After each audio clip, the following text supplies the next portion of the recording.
to shine His light. God needs us to shine His light. God needs us to shine His light as we know you, so use me. Oh God, I stand for you.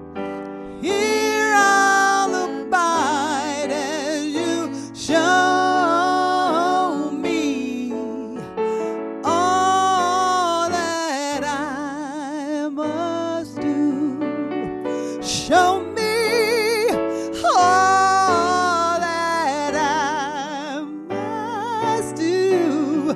Show me all that I must do.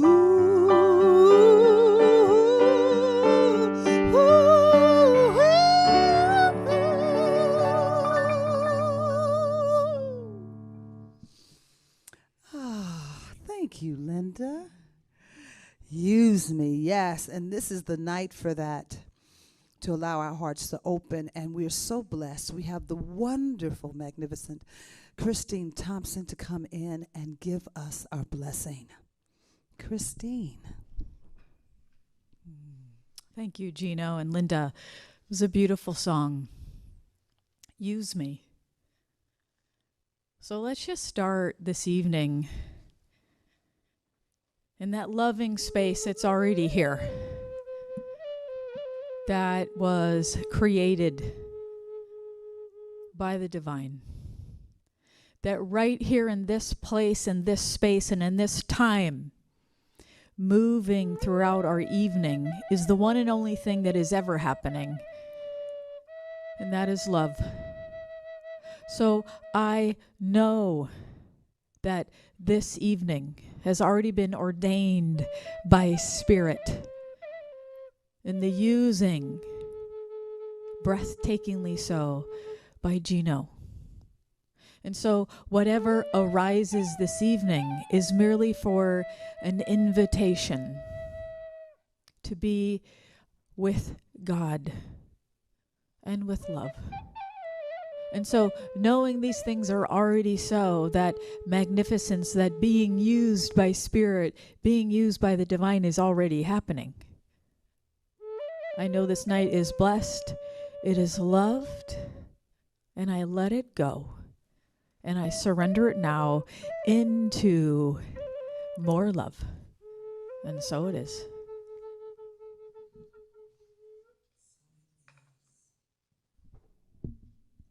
Thank you, Christine. That was beautiful. And as we are in this divine loving space, Sarah, thank you, Sarah Adams. She's behind the scenes, running the production. Bob Moss, running our sound. Christine is in between blessing and learning the production, which is so cool. And for those of you don't know, this Sunday, Christine will be our beautiful guest speakers, and you do not want to miss this fantastic presence, lifting us up in a divine, beautiful way this Sunday. So awesome. And of course, my sweet Linda, that's always here with me. So tonight, we're going to step into the unarmed black man. And I have to say for myself, it's been a little interesting. And right before I got ready to leave the house, I changed my clothes completely and my hair, because it was calling forth this. We'll talk about it on the other side. But there was something that was moving, and just the phrase unarmed black man. Just sit with that and see what that unfolds for you. So after this song, we'll have a video that we'll share a little bit. And I'll just say some parts of the video can be a little unsettling. And so if that happens for you, just be open to observe What's triggering? What's hitting? Okay? Oh, yeah.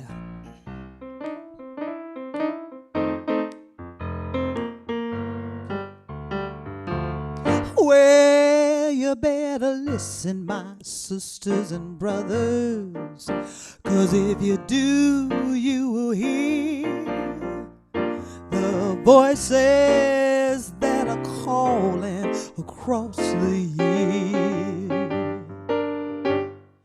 And they're crying across the ocean, and they're crying across the land.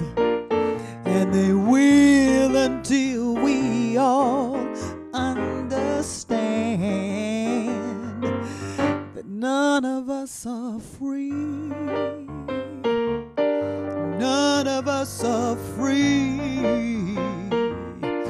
None of us are free. If one of us in chains, none of us are free.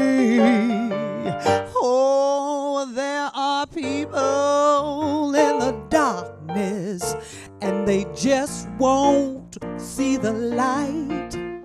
If you don't say that it's wrong, that says it's right. Oh, we gotta give to one another, show each other that we care. Let's get the message out loud and clear that none of us are free. None of us are free. None of us are free. If one of us in chains, none of us are free. None of us are free. None of us are free. None of us are free. If one of us is in chains, don't you know? None of us are free.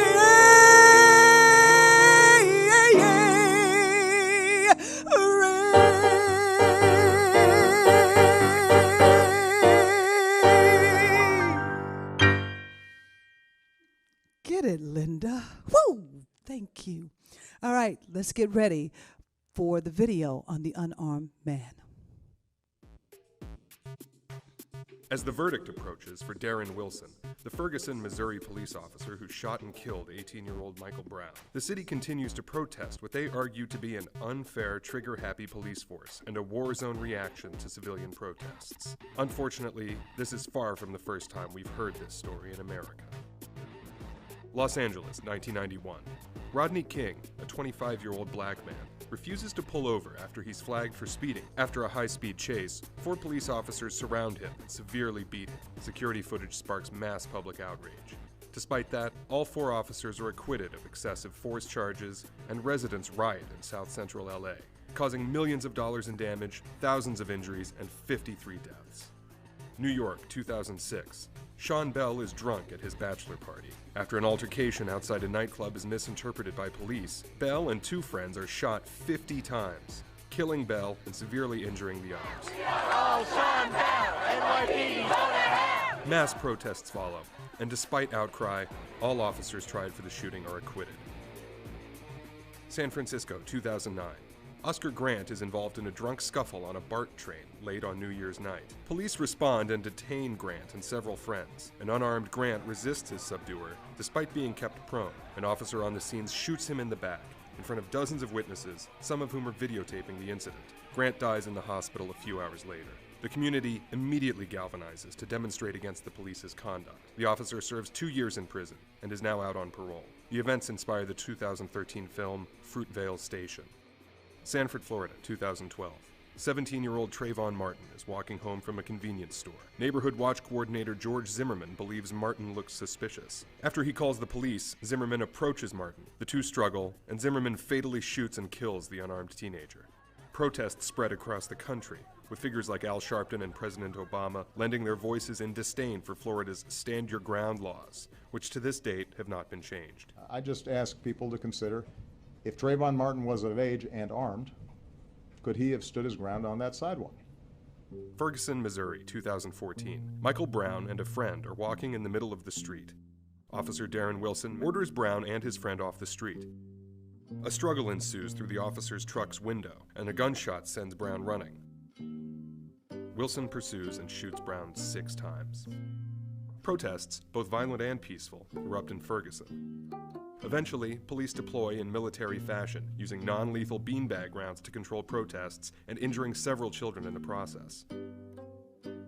Federal and state governments decide to take a second look at the over-militarization of police.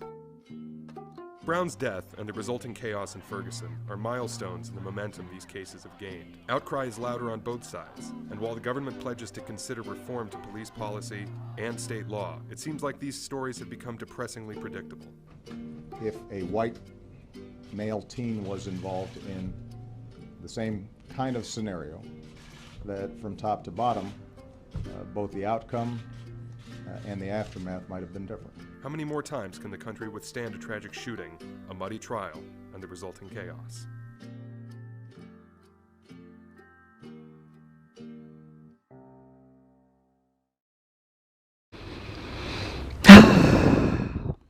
Wow. Yes. Let's just, trying to get what that is behind me. I think it's my hair.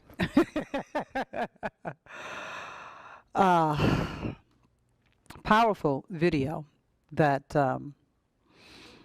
I hesitated in showing and sharing, but these are the times that we're in, and thank goodness that we're in them.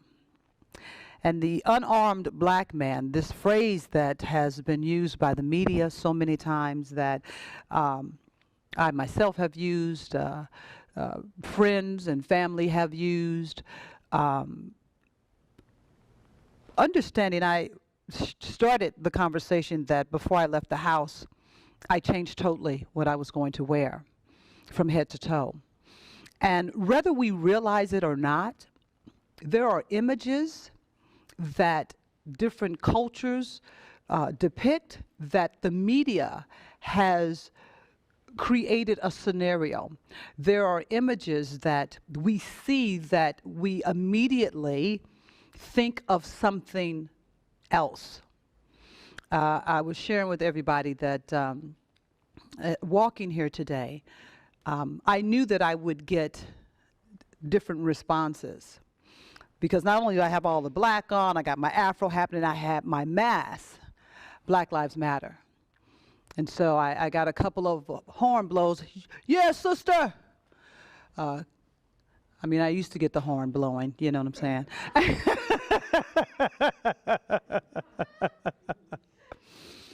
And people that were staring.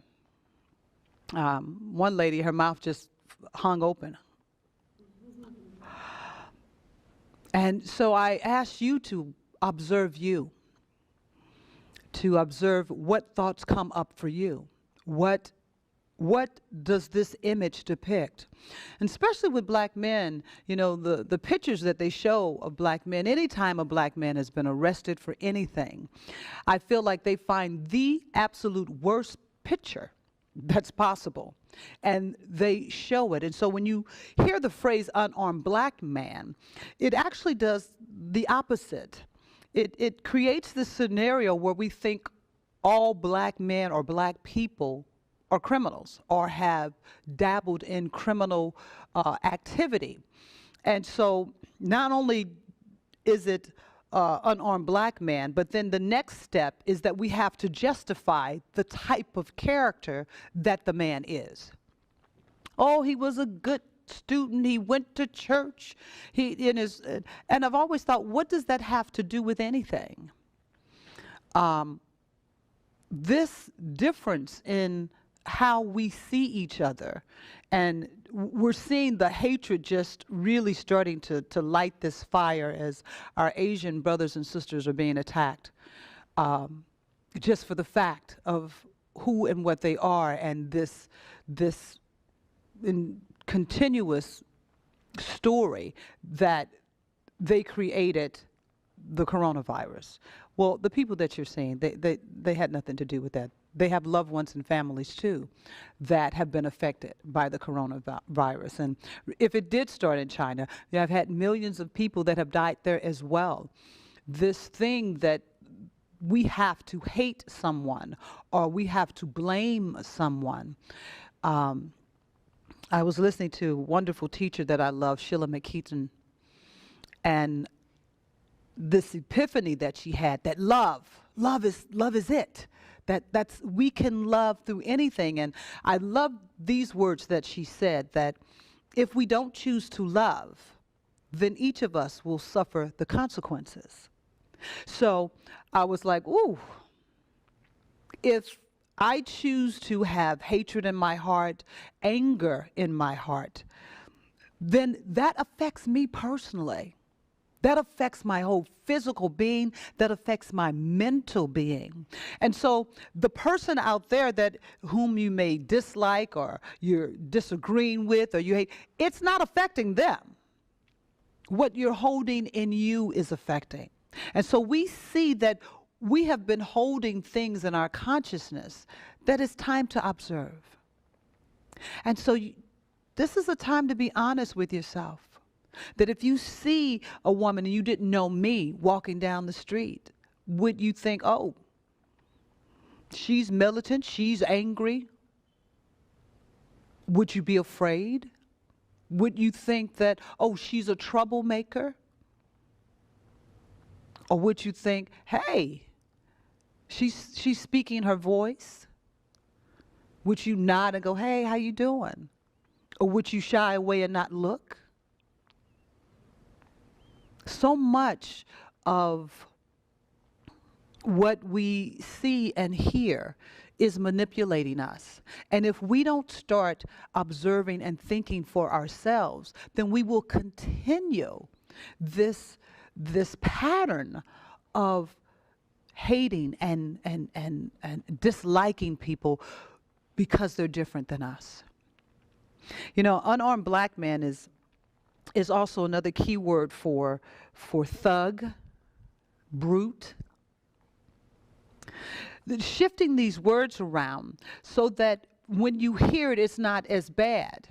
For people that may not have anybody that's a person of color in their life, or maybe have never known a mother that's lost her child. One of the reasons I picked this video was because I've had a few of my beautiful white brothers and sisters ask me, well, you know, why did they run? Why didn't they do what the cops said? And regardless of that, that's not a reason, that's not a justification to kill someone. That's, I think, one of the things as we start to look at police reform, and make no mistake about it, we do need police reform. Police officers must become accountable. That you can't just, you know, you're supposed to stay in shape. It's like, what is a fireman going to do if he gains 300 pounds? He can't run up no stairs. He can't pick anybody up. That's a part of your job as a cop. You're going to have to run sometimes. I saw a video that I just said I can't show it. But here was a guy running, and I don't know what he did. So let's say he's wrong. He is as wrong as can be. The cop is in his car shooting him as he's running away. These type of things, as a community, as a country, we have to start waking up that that's not okay. That, yes, there is a beautiful job that police officers, and I do not want to be one to do it. I've never, that's not. But if you are going to do it, we have to have some new guidelines, because the ones that we have now, they're not working. They're not working for everyone. Some of you may know I'm a huge sports fan, and so Johnny Damon was I think the Boston Red Sox was the last team that he played for. He's a retired baseball player, And the cops, they have a video, the cops pull him over. I can tell when he gets out the car, he's drunk as all get out. He's stumbling, bumbling. And so you hear the cop say, "Sir, stand against the car." Hey. He's all weaving, wooving. And it's like, "Stand against the car, sir." He goes, "Look, I'm a Trump supporter." He says this. So the cop, he reaches out to the cop. "Don't touch me, sir, don't touch me." So just then his wife gets out of the car. Oh, and did I mention they're both white? His wife gets out of the car. The cop says, "Get back in the car." So he's walking around. He says, "Sir, I told you to stand," and you see them tussle.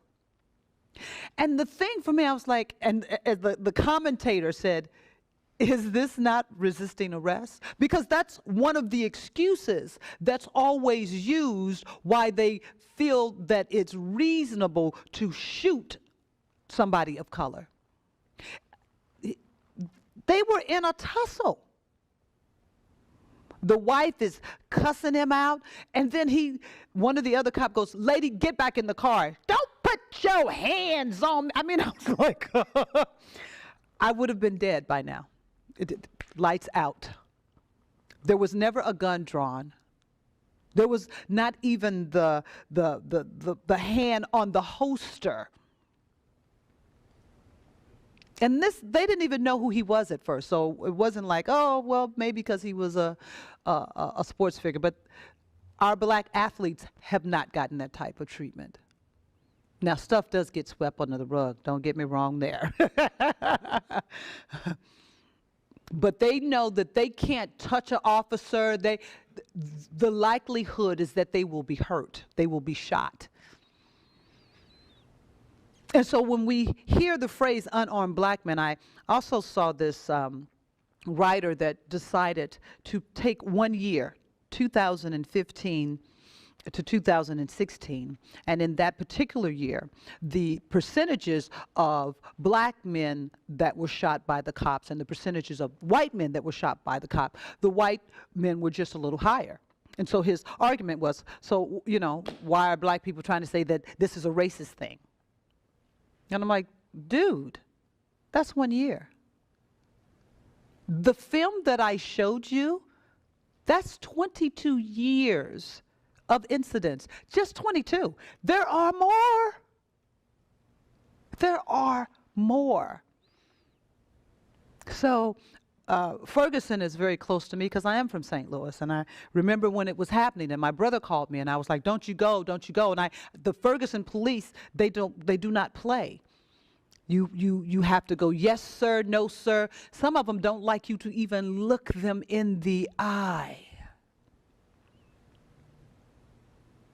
So you have a young teen walking in the middle of the street.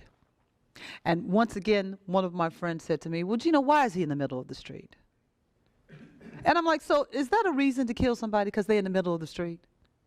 Well, the cop told me to get out of the middle of the street. I said, so he's defiant. I'm not knocking that.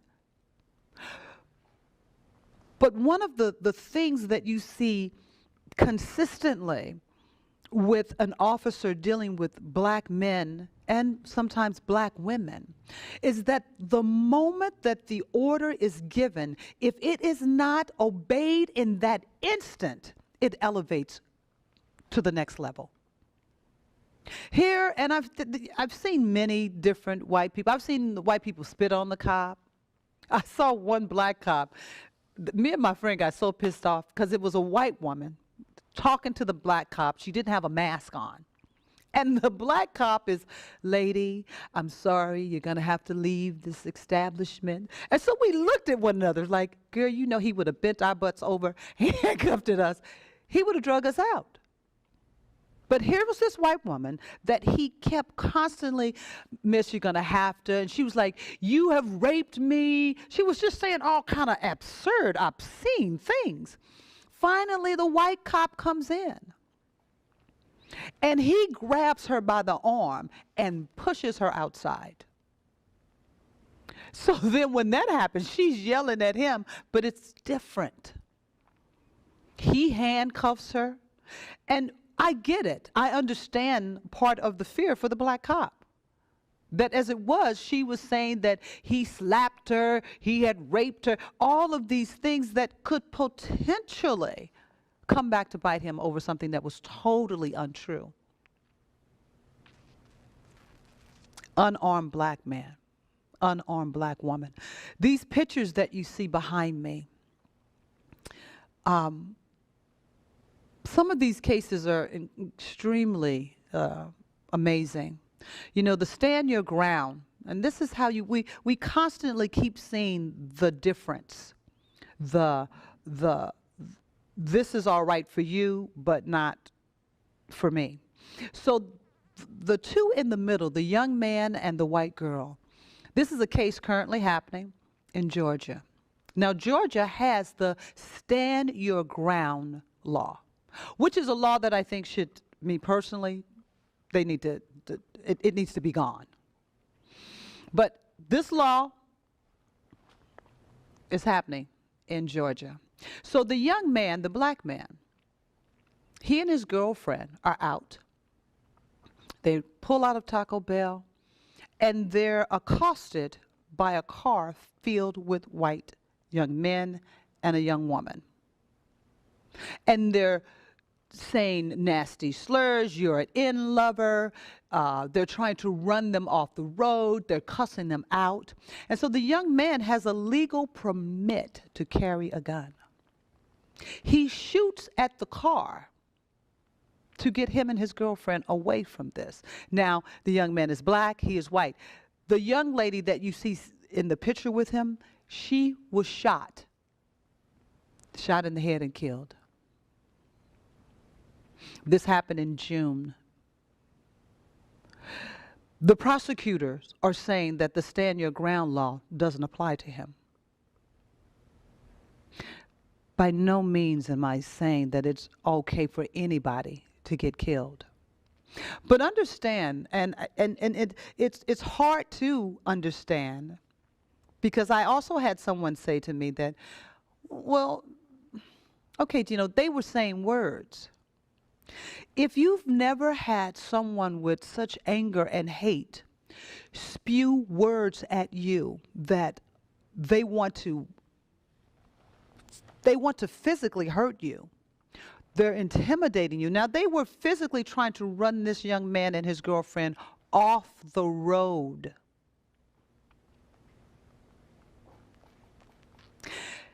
So I bring this up because when you start to ask those questions, just start to stand back from it and observe if you would ask those questions if it were a white young man.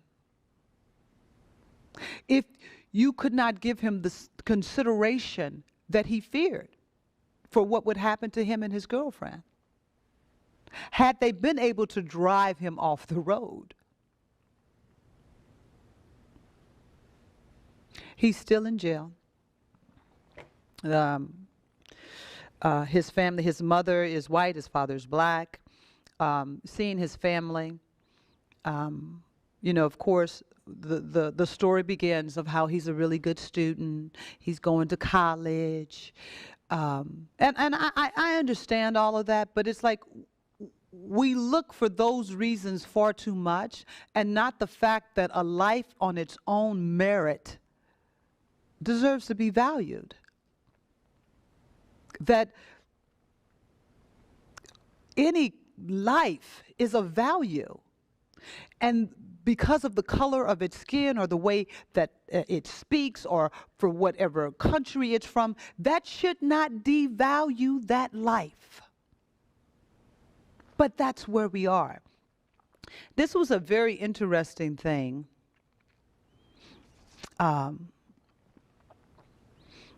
Thug that has been associated with black people, and you know it's this two-folded thing, because you do have some gangsters, you know, living the thug life. You have some hip-hop artists living the thug life. Most of them have never lived the thug life, but it's a persona. But in the media, when it represents black men, it represents a criminal. Whether that young man or that man is right or wrong, a criminal.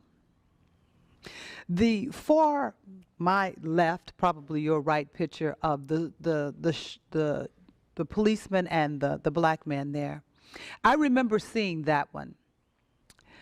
Here was a man, and he was about 6 feet tall, maybe 6'2". And his car got stuck in the middle of the road, and I believe this was in Charlotte.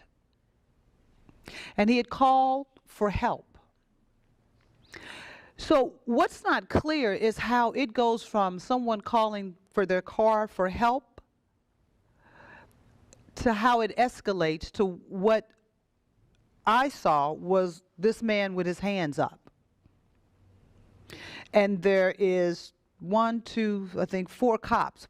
There's a cop that's right behind him. He has his hands up, and he goes to his car and he leans over, and you hear somebody say, "He's got a gun!" Boom, boom, boom, boom, boom. Prior to that, one of the things that you could hear on the tape, and it was the woman, Shelby, says, "Oh, he's a big one." So here is a female cop that's intimidated because of the size of this man. His crime was that his car stopped in the middle of the road, and he was a big black man. That was his crime. 4 cops standing around this man. And you hear the helicopter guy say, "Oh, he's not paying attention to them. He's not listening to the commands." He's got his hands up.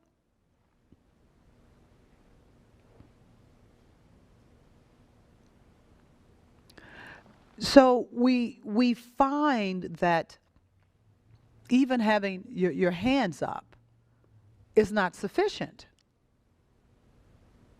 The least bit of movement can cause them boom, boom, boom. The other thing that's really important is that the officers are prepared to shoot. It's not like we think about it. They're here. Get out of the car. There needs to be something addressed to that. For our racial equality project this week on police unions. And when you go on our webpage, you can click to that site, and it takes you on a site that shows you in your state what the contract is that the police have. And most of them, you know, it kind of helped me understand, because you saw some of the pictures of scenes that the contract is written in a way that if a cop says that he feared for his life or she feared for their life, it's almost impossible for them to be held accountable. And these are the type of things that defund the police is talking about. That we need to have more accountability. It's kind of like how we have seen with our politics. If we don't stay awake and abreast to what's happening, things will be changed. Laws will be changed. Voter suppression are the type of things that happen where your voice is not counted. And in order for us to be a true America, everyone's votes need to be counted. So I urge you to go on our webpage, check out that site. It shows you in California the contract has not come up. You can put your zip code in there. They make it really easy for you. And you can send a letter to your congressman, congresswoman. We have to participate. And even if your participation is in starting to observe, I just have to briefly touch this. I don't know how many of you are aware of, if you watch the show The Talk. I don't watch it, but of course it was blasted all over YouTube. Sharon Osbourne, Piers Morgan. Initially starting with Piers Morgan and his just continuous belittling and racist comments that he's had about Meghan, the Duchess of Sussex, I think it is, or is it Sussex? Thank you, Sussex. And it's been over a period of time. You kind of feel like, I love this comedian that said it's kind of like he's a jilted lover, and they go on Facebook and they just say, she's this, she's that. It's been a constant thing. And so there's a scene on The Talk where Sharon Osbourne is saying that Piers Morgan is her friend, and that she knows her friend is not racist, and blah, blah, blah, blah, blah, blah. And so the other two, Cheryl and Tyler, I think is her last name, they start to express to her that, you know, he has said some racist things, and if that's your friend, you may want to have a conversation. Sharon goes immediately to, I'm not a racist, I'm not a racist, and it's just up on 10. It's like, oh my goodness. And that's my friend, and no, you know, it's brrr. And I thought these two women were so loving and gentle in their way of trying to express what they felt.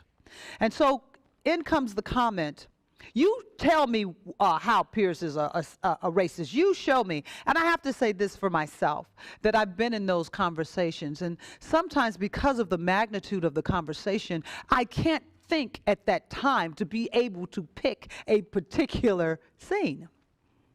So instead of Cheryl addressing that, she addressed the fact of the content of what he has been saying is affecting people of color.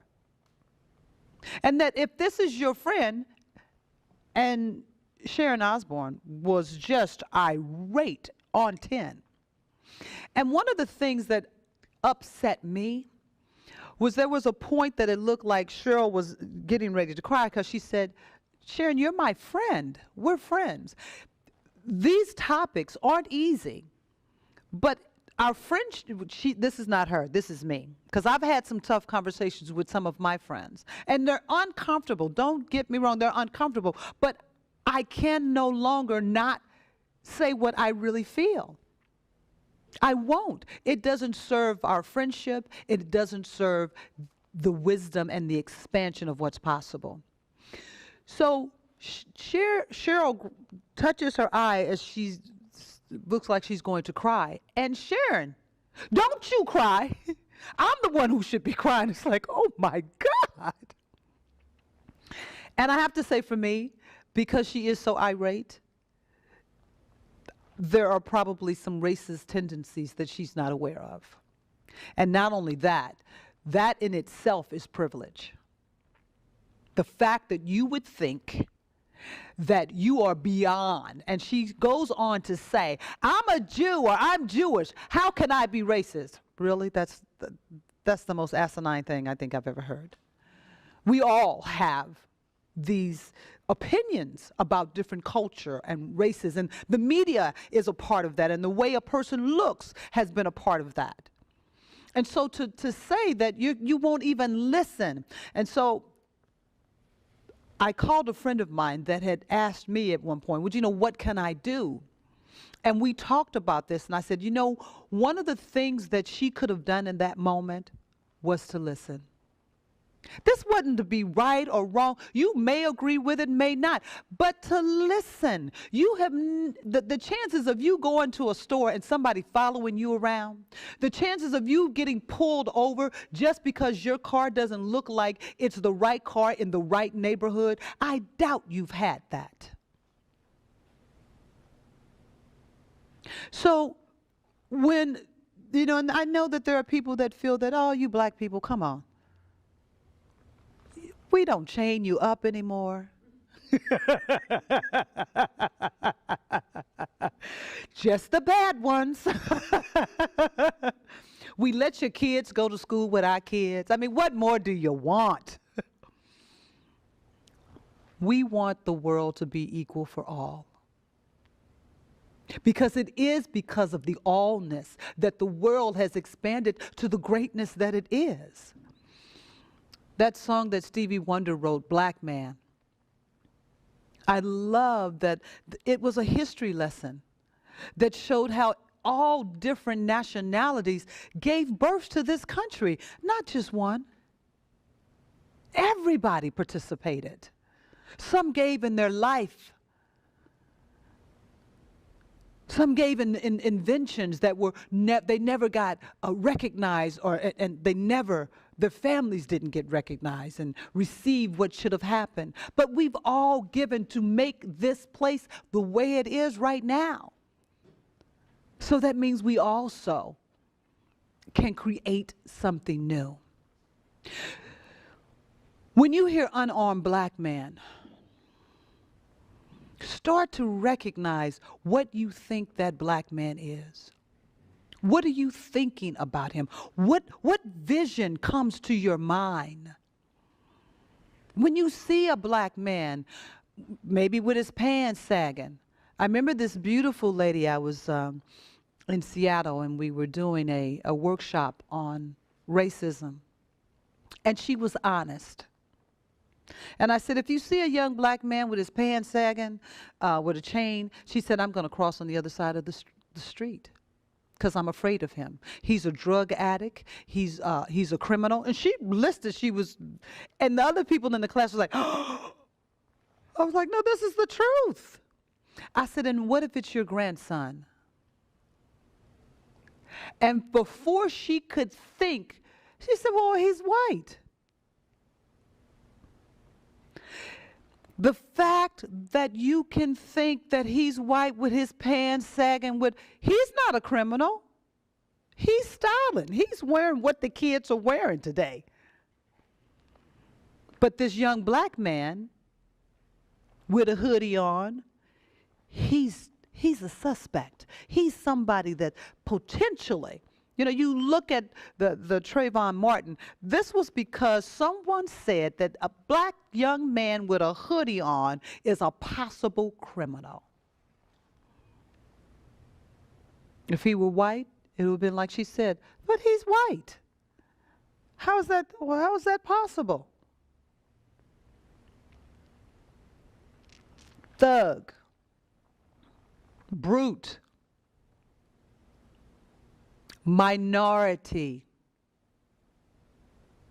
If you find yourself looking at another nationality and thinking that they're a minority, that's racist. I thought about that. I was like, I've never looked at another culture and go, oh, that's the Asian minority, or that's an Indian that's a minority. But because the word minority has been set up for anybody that's other than white. This is a word that must be taken out of our vocabulary. We have to recognize this does not honor. This says automatically that these are people that are less than. They're inferior. Observe when you see pictures of black people that they're saying, oh, he ran and did this, he did that. Just observe the difference in the pictures themselves. They usually look straggly and just this vision of what a criminal is, that's what's put forth. And they play it constantly. They being the media.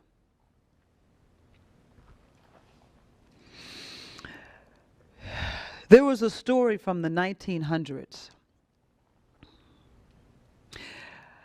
and it wasn't the first, but they related to the fact of this is how lynching became a novelty, that It was a white woman that said one of the slaves had raped her. They not only lynched and killed him, but the mob of white men killed over 300 people, black people. Lynchings became an outing for families. So we see today, because I guess maybe 6 years ago, they had a lynching in Texas. And this was based around a black man supposedly having some type of affair with a white woman, only to find out later that, it was consensual.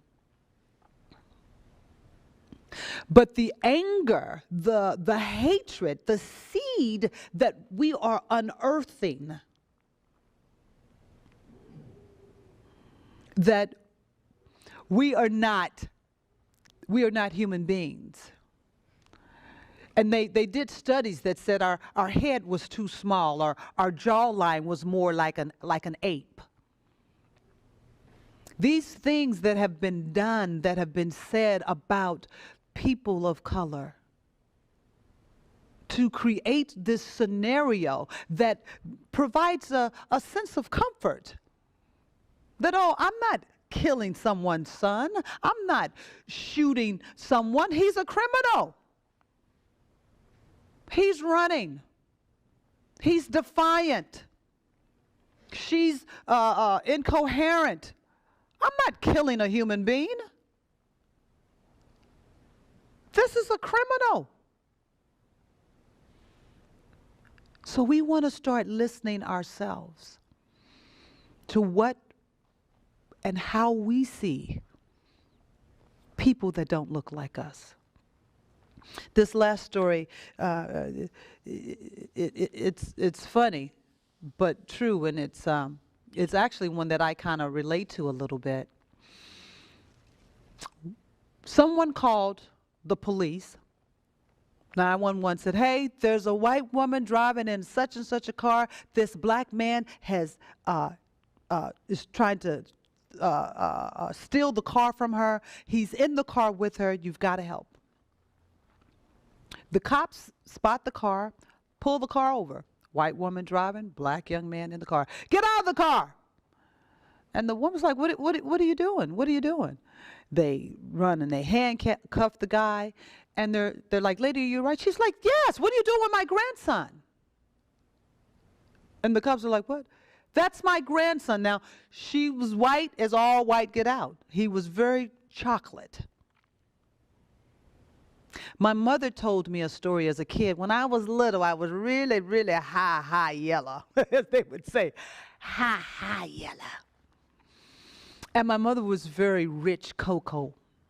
And she was at the store shopping. And my mother was one that believed that children do not fall out and do temper tantrums. That is not what we do, not with me. And so I saw a little girl do it. And I thought, she got the doll. Hey, I'd ask first. But my mama said no. So I started crying, and I fell out on the floor, just like the little girl. The theatrics have been with me a long time. And so my mother snatched me up. She's like, what is wrong with you? Have you lost your mind? A woman saw that and ran to the store manager, and this is my mother telling me the story, told the store manager that a nanny was hitting a little white girl. And when the store manager came over to my mother, now my mother had a little bit of a temper. And he looked and said, lady, what are you doing? And she was like, what the you doing in my business? There was some security guards that came around, and let's just say my mother was not happy. Not happy, but it scared the bejeepers out of her. And my grandmother, who was a jokester, would say, well, Jen, I guess you can't take Gino out shopping until she get darker. But the fact that they thought that she was chastising a white child They were ready to call the cops. They were, my mother was really, it was traumatic to her. It was very traumatic. So I say this in closing. Unarmed black man, thug, brute, criminal. Be mindful of what you think that looks like. Because the pictures that you have been given, it is not necessarily the truth of who and what someone is. Let's not call a whole nationality of people criminals. And I get unarmed black man is there to help to show that, hey, they didn't have a gun and they still got shot. But we still want to be mindful if that also connects that they could be a criminal. And maybe sometimes they are. But being a criminal is not justification to be killed. I'm going to show you this playlist right now.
Just watching that playlist reminds me that there are so many, but they have given their lives for us to birth a new world.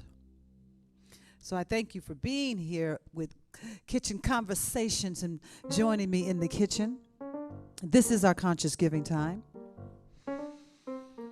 Universal Spirit Center, you are fantastic in all of your loving and giving, in your willingness to expand and to expose yourself and your awareness, to embrace this uncomfortableness in such love. Because we do know that love is the core of everything. And is that love that you share so magnificently with us through your ties, through your time, through your talent.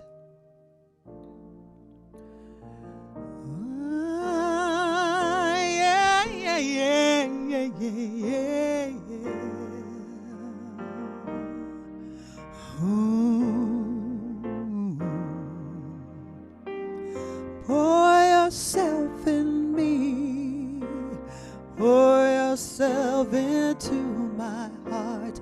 Oh, wonderful feeling. Pour your joy in me, pour your joy into my heart. Oh, wonderful Spirit, pour your joy in me, pour your joy into my heart. Oh, wonderful Spirit, pour your love in me, pour your love into my heart. Oh, wonderful. Sing and dance with me. Sing and dance into my heart. Oh,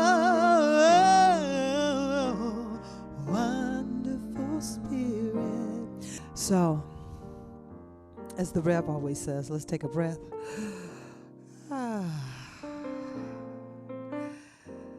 Love, love, love. Thank you for being here. Thank you, Sarah, for doing such a spectacular job. Thank you, Christine. Whoop, whoop, whoop. And don't be in the house checking us out. And of course, my sweet Linda doing what she does on those beautiful keys. I thank all of you for being here, whether it is right now or it's later in the future. Know that this heart to your heart feels with so much love and joy. Thank you for being here for Kitchen Conversations. I'll see you next week. I'll see you next week for Awakening Wednesday.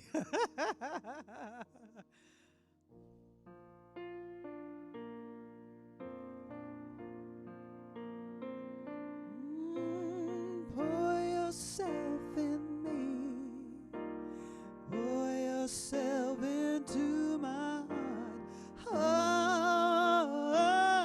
Oh, wonderful Spirit. Pour yourself in me. Pour yourself into my heart. Oh, wonderful. Sing a song in